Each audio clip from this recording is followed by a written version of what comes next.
haven't seen Mr. Wickham at all. Do you know if he's here? He hasn't arrived yet. Since Mr. Darcy is here, he probably won't show. How unfortunate. I was looking forward to seeing him tonight. I can't picture this night ending well at all. Don't be so negative, Lizzie. It'll be fine.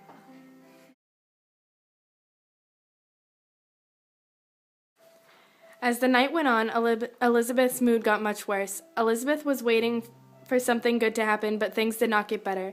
Mr. Darcy walked up to Elizabeth and held out his hand. Elizabeth said nothing, but took her place in the dance and stood across from Mr. Darcy.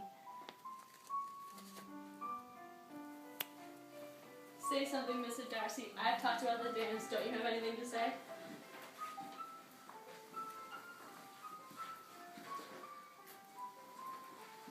I like private dances much more than public ones.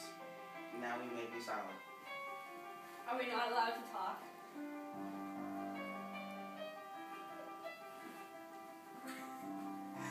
Only sometimes. You must only talk a little. It would be weird to become completely silent for half an hour. But it would be good if we had only short conversations. I think our thoughts are interesting. We are unwilling to talk to each other unless it's something that amazes everyone in the room. Why did Mr. Wickham lose your friendship?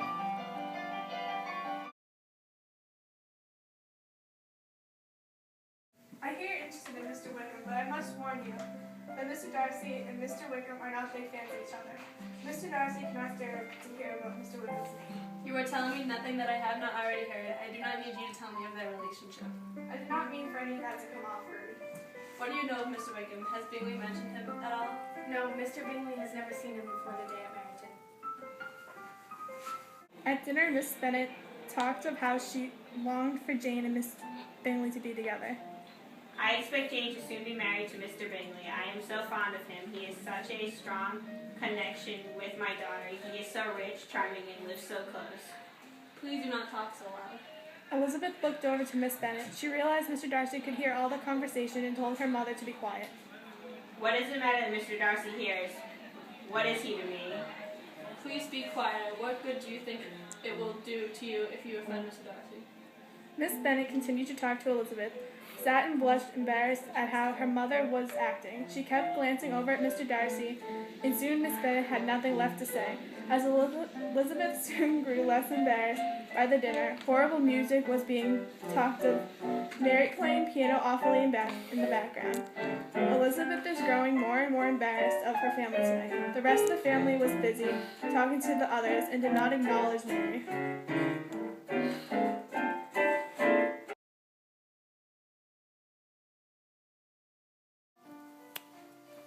Say something, Mr. Darcy. I've talked about the dance. Don't you have anything to say?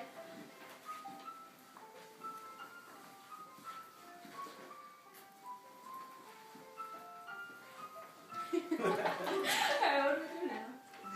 Where I like private dances much more than... Alright, fine. I'm I'll sorry. start. Where I like private dances much more than public ones. Now we may be silent. Are we not allowed to talk? You just completely hit her face. Are you not allowed to talk? And you like knock her out.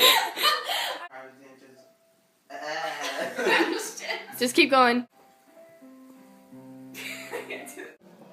At dinner, Miss Bennet talked of how she longed for Jane and Mr. Bingley to be together. You just mumbled that whole thing. Stop. I hope you know I got that. Oh, that was wrong. Is that hot? No, That's not hot. Wait. I got it.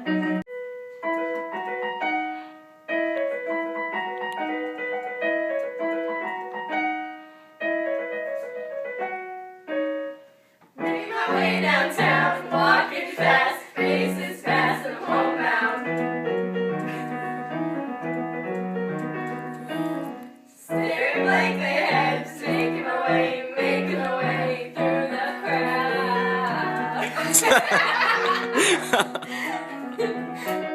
And I need you, and I miss you, and now I wonder if I could fall into the sky. Do you think time will pass me by? 'Cause you know I'd walk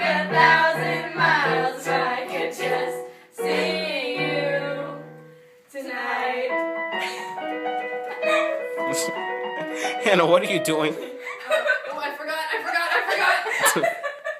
Times like these when I think of you, and I wonder if you ever think of me. 'Cause everything's so wrong and I don't belong living in your precious memories. 'Cause I need you, and I miss you, and now I wonder if I could fall into the sky. Do you think time would pass me by? 'Cause you know I'd walk 1,000 miles if I could just see you tonight. Don't point at me.